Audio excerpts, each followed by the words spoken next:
김광진의 시사정비소. 오늘은 AS를 잠깐 좀 해드려야 될 것 같아요. 긴급 AS죠? 네. 지난번에 저희가 배상훈 교수님 모시고 김정남 살해 사건이라고 하는 것과 관련 에피소드를 했는데 그때 독극물 뭐 스프레이 막 이런 여러 가지 얘기가 나왔단 말이에요. 근데 그때는 말레이시아의 공식 발표가 있기 전이어가지고 우리가 여러 가지 추정에 근거한 이야기들을 했었는데 이제 어쨌든 1차 발표가 나왔고 우리가 생각했던 것과 좀 다른 결과치여서 배상훈 교수님을 AS로 모시고 다시 한번 정비를 나눠보도록 하겠습니다. 예. 안녕하세요, 배상훈 교수입니다.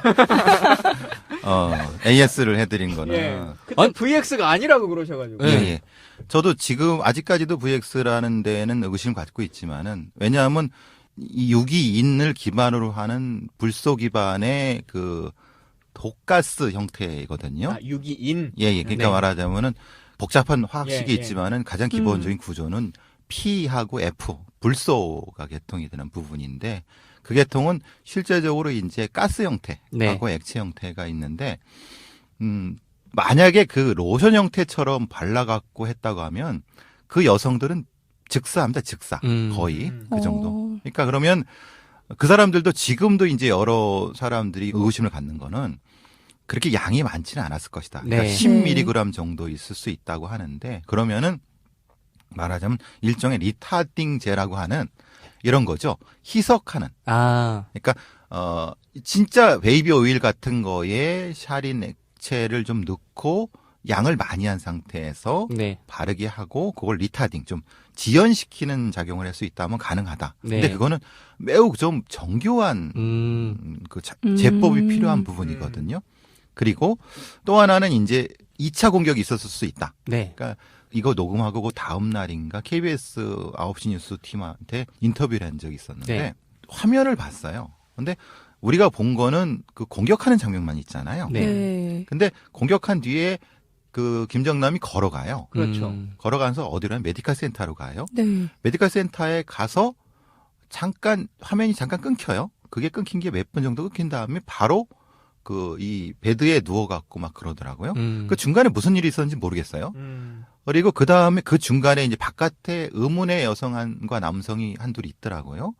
여행객일 수 있다고 생각하는데 어쨌든 제가 이 말씀 왜 드리냐면 일부 전문가들도 얘기하는 것처럼 이게 두 가지 약품이 이 혼용돼서 사용하게 되면은 이렇게 될 수 있다. 말하자면은 초기에 아이샤가 공격한 부분은 1차 공격, 2차 공격은 메디컬 센터에서 어떤 형태가 돼갖고 그거를 그 강화시키는 제재가 사용됐다고 하면은 지금 이 상태는 설명이 된다. 그러니까 단지 아이샤가 이렇게 묻혀갖고 했다는 건 그건 말이 안 된다. 왜냐하면 VX의 특성상 너무 양이 그 상태 너무 많고 흔히 말 문질러 바르는데 본인들도 안 죽고 다 그 특히 이제 아이샤 흐엉 아이샤 같은 경우는 몸에 뭐 반응도 없고 그러니까 흐엉만 손에 뭐가 있었다고 하는 정도라고 하면은 이거는 그 상태로는 설명이 안 되는 거고 만약에 그렇다고 하면 이런 정교한 제법을 외국의 어떤 특정한 콘도미니엄에서 다시 제작을 했다라는 걸 설명을 해야 되는데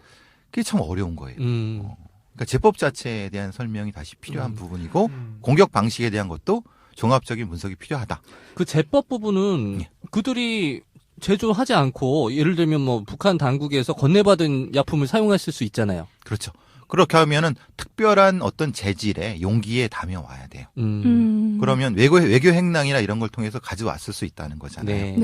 근데 이제 그러면은 그 위험성을 부담을 해야 되는 거고 전반적으로 가장 큰 문제는 그거예요. 지금 모두 다 얘기했듯이 왜 이 미련한 짓을 했냐 이 말이에요. 했다고 하면 김정은이. 왜냐하면 세계에 다 주목을 받고 욕은 욕대로 먹고 실제로 그 효과가 어느 정도 있는지는 모르겠는 걸 했느냐. 이게 가장 큰 동기의 문제인데 그래서 스탠딩 오더라는 걸 얘기한 거 바로 그것 때문이거든요. 원래 저 김정은은 김정남을 죽이려고 했었고 누군가 걸리니까 했다라고 하는 것이 지금의 동기니까 그냥 믿는다 하더라도 그럼 왜 이 복잡한고 자기의 화학무기 기술을 다 노출시킬 수 있는 그러니까 흔히 말하는 그런 겁니다. 이 제법이란 거는 버블젯 어뢰보다 더 어려운 기술일 수 있는 거예요. 그러니까 북한이 버블젯 어뢰를 가지고 있어야 되는 건데 버블젯 어뢰를 가지고 있는 건 굉장히 그 고도의 기술이거든요. 근데 이런 복잡한 화학제법이고 정교한 화학제법을 노출하면서까지 할 이유가 뭐냐? 그 부분이 사실은 많이 걸리는 거예요. 근데 숙소로 돌아갔을 때 어쨌든 그 범인 여자들 있잖아요. 가서 토하고 뭐 구토하고 이상한 증상을 나타냈다라고 보도가 되고 있는데 그러면 1차적으로 그런 물질들을 사용해서 테러를 할 수도 있었던 거 아닌가요? 가능하죠. 가능한데 농도의 문제일 수 있다. 그러니까 초기 공격은 네. 약간 미약하거나 아니면 약간 뭐가 부족한 방식. 지난번에 저희 방송에서도 후춧가리 같은 걸 수도 있다. 예, 뭐 예, 이렇게 말씀하신 그렇죠. 거잖아요. 예, 그런 예. 비슷한 걸로 생각이신 거죠. 해서 예.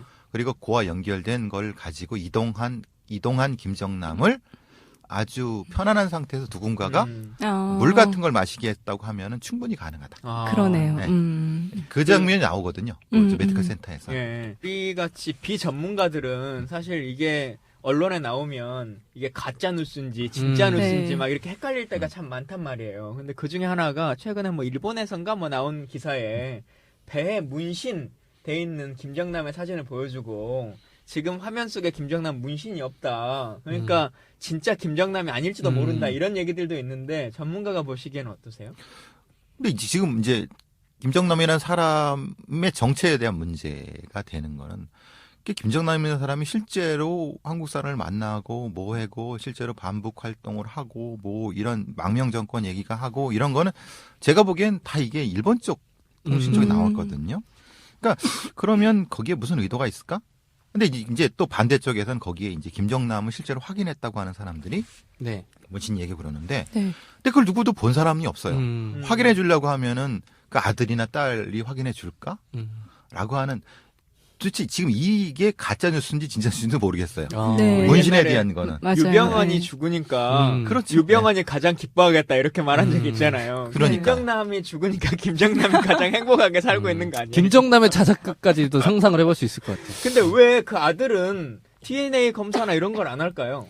안 하는 게 아니라 아마 막고 있을 가능성이 없죠. 말레이시아가요? 아니면 아니 이거는 말레이시아와 중국의 문제가 되겠죠. 그러니까 이게 중국에서 허락을 해줘야지 말레이시아로 넘어갈 수 있는 거고. 네. 그리고 이제 말레이시아도 그걸 확인해야 되는데 초기에 확인을 거부했던 거는 그러니까 이게 이제 김정남이냐고 했을 때 그 초기 발표 때는 김철이다. 네. 네. 김정남인지는 가족이 와야 된다라고 네. 하는 것은 그들이 가지고 있는 정보가 사실 초기에 미약했고 어떻게 할지를 몰랐을 거고 결정적으로 이제 VX가 나오면서 이 사건이 굉장히 커진 부분인데 초기에 이 사람들은 그걸 검출하지 못했던 것 같아요. 네. 이런 상상은 할 수 있지 않아요? 이거 국제 관계적인 그 고려에 따라서 말레이시아 당국의 발표를 믿을 수 없다. VX가 아닐 수 있다. 이런 가정은 불가능한가요?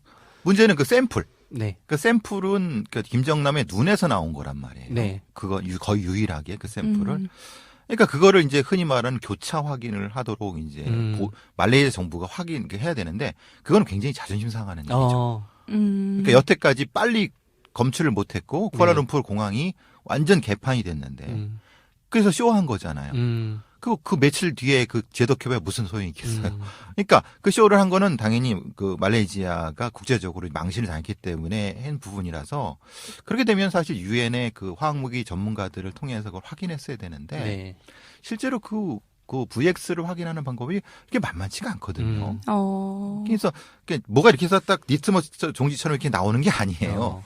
그러니까 이제 그 부분에 대한 거를 본인들이 사실 좀 뭐라 그러나 한번 좀 망신당한 거에 대한 네. 그런 반작용으로 북한에 대한 부분을 하는데 VX가 안 나왔다고는 생각하지 않아요. 분명히 그래요? 그거는 있다고 생각을 해요. 근데 어디서 나왔는지는 그거는 왜냐하면 이게 진짜로 외교 행랑을 통해서 나왔다라고 하면 이건 굉장히 심각한 문제고 네. 제조했다라고 하는데 말 그대로 제조하는 거는요. 그렇게 쉬운 게 아니에요. 왜냐하면 어디 아파트에서 제조했다고 하는데 그렇게 할 수 있는 부분은 아니거든요. 그러면 갑자기 미군이 탄저균 페덱스로 우리나라에 보낸 거기는 이제 그건 진짜 외교 횡단이 되는 거니까 네. 그거는 가능한데 근데 이거는 그 약품이라든가 이런 부분은 아주 좀 정교한 제법이 필요한 부분인데 못하는 건 아닌데 근데 그럼 이제 앞으로 가죠. 왜? 네. 왜 이 어려운 방법으로 김정남을 네. 죽여야 되느냐? 아직도 모르겠어요, 진짜 왜. 아니 그냥 가서 흔히 말하는 청부살인업자에서 칼로 꽂아도 되는 거고 네. 그렇지 않습니까? 네. 공항 같은 데 말고 네. 조용한 네. 곳에서. 그래서 아니면 차량 폭탄을 태워도 되는 거. 이 복잡한 걸 왜?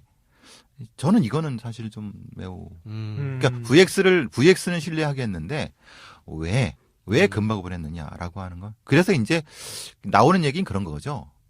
분명히 그 북한 내부에 동요가 있을 수 있다. 네. 그래서 거꾸로 김정은을 제거하기 위한 역공작이라고 하면 또 가능할 수도 있다. 누군가가 그러면은 뭐 흔히 막 우리 영화에서 많이 보잖아요. 네. 그러니까 김정은 반대파가 좀 명분을 네, 네. 그렇게 해서 뭐 이렇게 하는 음. 부분도 충분히 가능하다. 그 정도의 전문가들이라고 가능한데 전문가 치고는 너무 이상하게 도망을 갔고 네. 너무 이상하게 했고 그 부분이 가능하다고 하는 부분이고 김정은의 입장에서는 그런 거죠.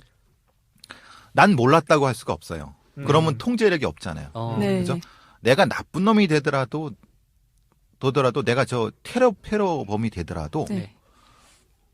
알았다. 내가 네. 스탠딩 오더를 맞아요. 내린 거다. 내린 거다라고 네. 해야지 이 시스템을 장악력이 내가 장악할 생기죠. 수 있는 건데 내가 모르는 상황에서 누가 죽었다라고 하면 이거는 대외적으로는 완전히 개망신당하는 거거든요. 네. 개망신당하면 정권을 잃으니까 네. 분명히 누군가는 김정남을 죽였고 VX를 죽였는데 이 관계는 진짜 이거는 모르겠다는 거예요.